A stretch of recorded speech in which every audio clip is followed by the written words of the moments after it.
Hi everyone, we're going to continue with the pause and practice exercise for PowerPoint. So this video is the walkthrough for P1-2, which is on page 763 in your textbook. So go ahead and turn to that page, and then we need to start from P1-1 where we just were. Of course, the first thing we need to do is save it. So go up to File and either Save As or Save a Copy and change your 1-1 to 1-2.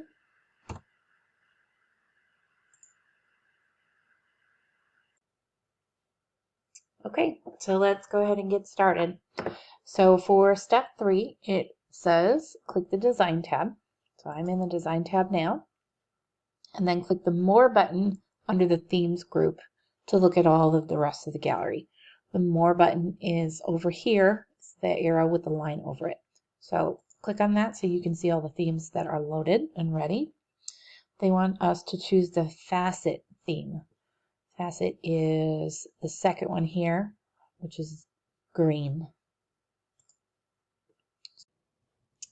If when you choose a theme, it doesn't put it on all of your slides like it didn't do for me, that's because we imported these 3 slides. So you need to go up to slide 1, click on that, and then apply the facet theme to that. That should apply to everything now. And as you can see, I've got theme loaded on all my slides now. All right, for the next step, it wants us to pull the More button down under the Variance group, which this is the More under the Variance group here, and select Colors. So we're just going to hover over the colors. And then it wants us to choose the Aspect theme, which is the one all the way at the bottom. That should change the colors of the preset design on all of your slides. We're going to do that one more time. Click on the More button under the Variance group. And this time we're going to the Background Styles. And we're going to choose Style 4.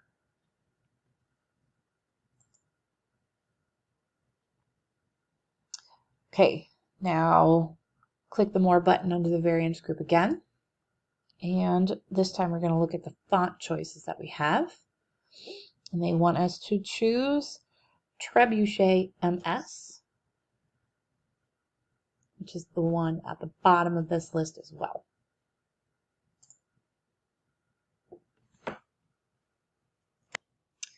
Okay, now for step 6, we need to go back to slide 1 and make the following changes to the title placeholder. So we're going to choose this, and you can either highlight all of your text or you can select around the outline of this to do this. So we need to change it to 60-point size. So we need to go back to the Home tab and change it to 60. Then we're going to make it bold. And we're going to align it to the left. So in the paragraph group in the Home tab, choose Align Left. Then I'll scoot it over just a little bit. Next, we're going to click on Arrange. Arrange is in the Drawing group here. We're going to pull that down and hover over Align.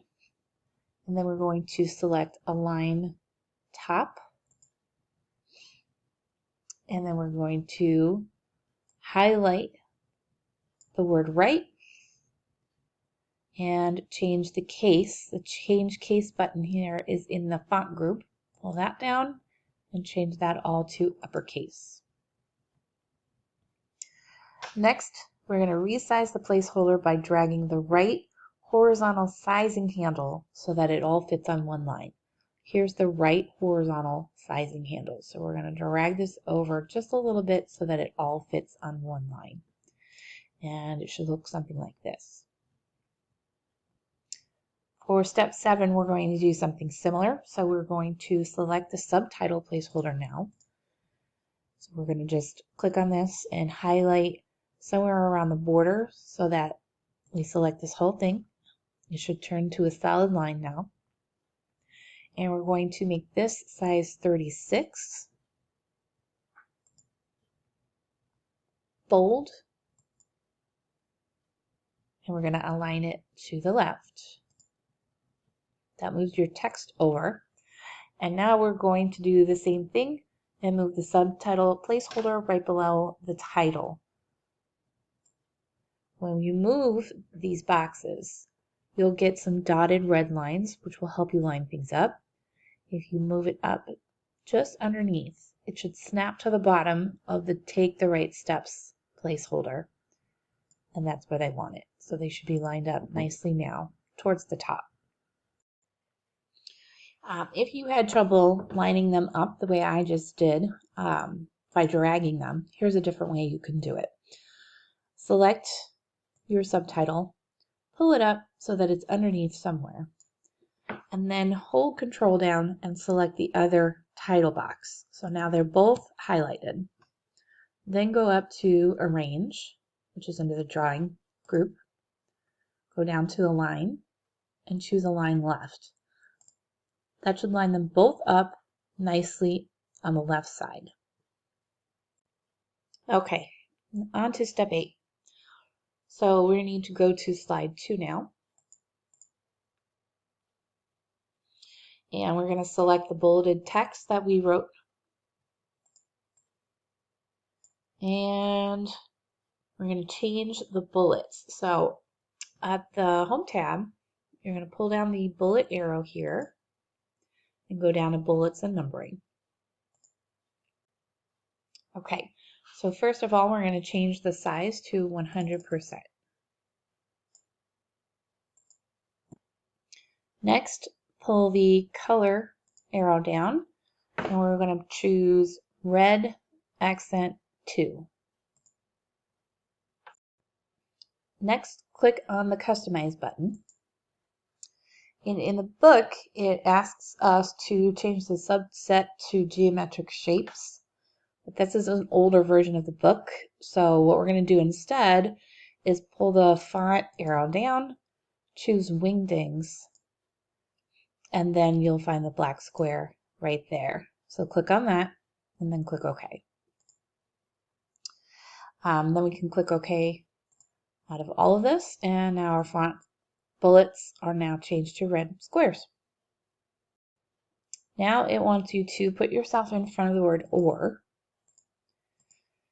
and then just press backspace to remove that bullet.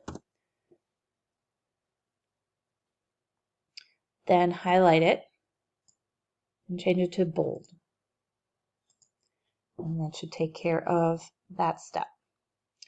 So moving on to step 9, with slide 2 still displayed, we're going to click the header and footer button, which is in the Insert tab, over here towards the right in the text options.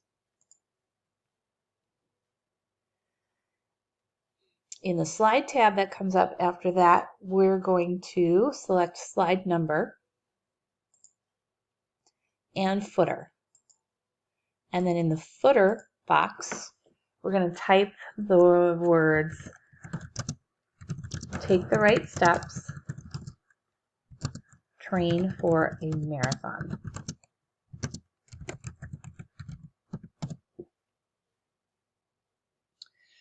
Okay, then we're going to select Don't Show on the title slide, and we're going to click Apply.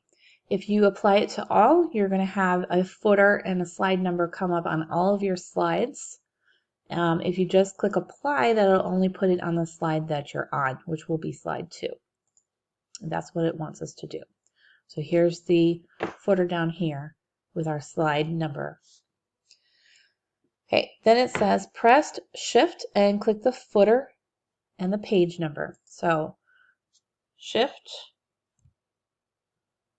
and select both of these. And then we're going to increase their size. So we're going to go back to the Home tab and increase their size to 18. And that takes care of Pause and Practice PowerPoint 1-2. So we can save this.